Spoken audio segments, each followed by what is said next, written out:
नमस्कार दोस्तों, आपका मेरे चैनल में स्वागत है। आज मैं आपको चौथ माता की कहानी सुनाने जा रही हूँ। अगर आपको ये कहानी पसंद आए तो कमेंट बॉक्स में चौथ माता की जय अवश्य लिखिए। साथ ही अगर आपने अभी तक मेरे चैनल को सब्सक्राइब नहीं किया तो सब्सक्राइब कर लीजिए और बेल आइकॉन पर क्लिक जरूर कीजिए, जिससे हमारी वीडियो के नोटिफिकेशन आपको मिलते रहें। अब सुनिए चौथ माता की ये कहानी। किसी गांव में एक बूढ़ी माँ रहती थी। उनके एक बेटा भी था। वह बहुत गरीब थे। उनका बेटा जंगल से लकड़ी काट कर लाया करता था। उसी से उनका गुजारा होता था। बूढ़ी माँ धार्मिक प्रवृत्ति की थी। वो नियम पूर्वक चौथ माता का व्रत किया करती थी। जब बूढ़ी माँ का बेटा लकड़ियां काट कर लाता था तो बूढ़ी माँ उन लकड़ियों में से कुछ लकड़ी अलग रख देती थी और चौथ के दिन बेटी से छुपकर उन्हें बेचकर सामान लाती और 5 चूरमे के लड्डू बनाती थी। एक लड्डू अपने बेटे को देती और एक लड्डू खुद खाती और इस तरह वो चौथ माता की पूजा किया करती थी। एक दिन चौथ का दिन था। बूढ़ी माँ का बेटा अपनी पड़ोसन के पास गया तो उसने देखा पड़ोसन ने चूरमा बना के रखा है। तब उसने अपनी पड़ोसन से पूछा कि आज क्या त्योहार है जो आपने चूरमा बनाया है। तो पड़ोसन ने कहा, मैंने तो आज ही चूरमा बनाया है। तुम्हारी माँ तो हर चौथ के दिन चूरमा बनाती हैं, तुम्हें खाने के लिए नहीं देती क्या? तो उस बूढ़ी माँ के बेटे ने कहा, हाँ, मेरी माँ मुझे चूरमा देती है। तो पड़ोसन ने बूढ़ी माँ के बेटे से कहा कि तुम जो लकड़ियां काट कर लाते हो उनमें से कुछ लकड़ियां तुम्हारी माँ छुपाकर बेच देती है और उन्हीं लकड़ियों से मिलने वाले पैसे से चूरमा बनाती है। बेटा वापस अपने घर आता है और अपनी माँ से पूछता है, माँ, मैं इतनी मेहनत से लकड़ी काट कर लाता हूँ और तुम चूरमा बना बना कर खा जाती हो। अब माँ, बहुत हो गया। अब या तो तुम मुझे छोड़ दो या फिर चौथ माता के व्रत करना छोड़ दो। तब बूढ़ी माँ ने कहा, बेटा, मैं तो यह व्रत तुम्हारे लिए ही करती हूँ। मैं तुम्हें छोड़ सकती हूँ, लेकिन चौथ माता के व्रत को नहीं छोड़ सकती। तो बेटा ने कहा, ठीक है माँ, तो मैं अब इस घर में नहीं रह सकता। बेटा घर छोड़कर जाने लगा। तो बूढ़ी माँ ने कहा, बेटा, तू जा तो रहा है, लेकिन यह कुछ अनाज है जिससे मैंने चौथ माता की कहानी सुनी है। यह लेकर जा और जब भी संकट आए तो चौथ माता का नाम लेकर कुछ दाने वहां डाल देना। बेटा मन में सोचता है, यह सब तो झूठ है। उसको चौथ माता पर भरोसा नहीं था, लेकिन उसने बूढ़ी माँ की बात मान ली और उसने वो अनाज के दाने रख लिए और वह घर से निकल गया। वह घर से थोड़ी ही दूर गया था कि उसने देखा खून की एक नदी बह रही थी और कहीं से भी रास्ता नजर नहीं आ रहा था। उसने चौथ माता का नाम लिया और थोड़े से अनाज के दाने वहां डाल दिए और कहा, हे चौथ माता, अगर आप सच्ची हैं तो यहाँ रास्ता बन जाए। इतने में ही नदी सूख गई और रास्ता साफ हो गया।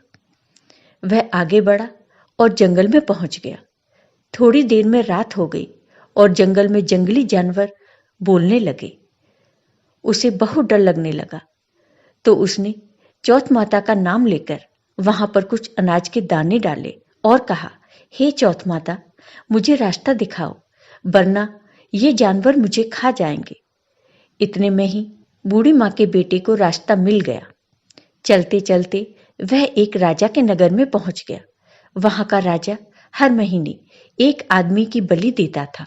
चलते चलते वह एक बूढ़ी माँ के घर पर गया तो उस लड़के ने देखा कि बूढ़ी माँ पूड़ी बना रही थी और पूड़ी बनाते बनाते वह रो रही थी। तो उस लड़के ने बूढ़ी माँ के पास जाकर देखा, माई, तुम क्यों रो रही हो? तो उस बूढ़ी माँ ने कहा कि मेरे एक ही बेटा है और आज उसे राजा के पास बलि देने के लिए जाना पड़ेगा। यह पूड़ियां मैं उसी के लिए बना रही हूं। तो उस लड़के ने कहा कि आप यह पूड़ियां मुझे दे दो, मैं आपके बेटे के बदले राजा के यहाँ बलि देने चला जाऊंगा। बूढ़ी माँ ने उसे पूड़ियां दे दी। रात को सोते समय उसने बूढ़ी अम्मा से कहा कि जब भी राजा का बुलावा आए तो आप मुझे बता देना। आधी रात को राजा का बुलावा आया तो बूढ़ी माँ सोचने लगी, पराए बेटे को मैं बलि चढ़ाने के लिए कैसे भेजूं। इतने में ही वह उठ गया और बूढ़ी अम्मा को बोला कि मेरा थैला और मेरी लाठी दे दो। बूढ़ी अम्मा ने सोचा कि आज तक कोई राजा के यहाँ से वापस नहीं आया, तो यह भी नहीं आएगा। राजा के आदमी उसे ले गए और आवा में उसकी चिनाई कर दी। तब उसने चौथ माता का नाम लेकर कहा, हे चौथ माता, आपने पहले भी मेरे 2 संकट टाले हैं, तो आप अब यह संकट भी टाल देना। इतने में ही आवा पककर तैयार हो गया। 2-3 दिन बीत गए। 2-3 दिन बाद आवा के पास बच्चे खेल रहे थे। उन्होंने आवा पर पत्थर मारा। उससे आवाज आई। बच्चे राजा के पास जाकर बोले, राजा जी, आवा पक गया है। राजा ने सोचा कि 6 महीने में आवा पकता था, अब की बार 3 दिन में ही आवा कैसे पक गया।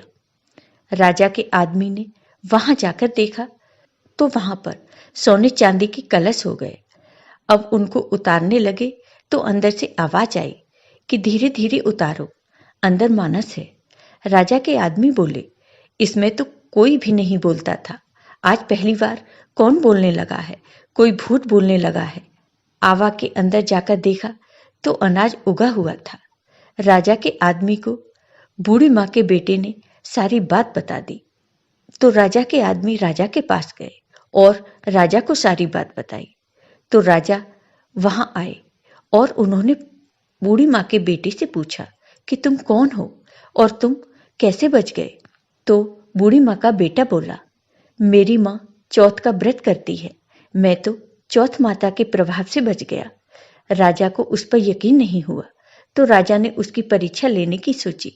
राजा उससे बोला कि तुम एक घोड़े पर चढ़ जाओ और मैं दूसरे घोड़े पर चढ़ जाऊंगा।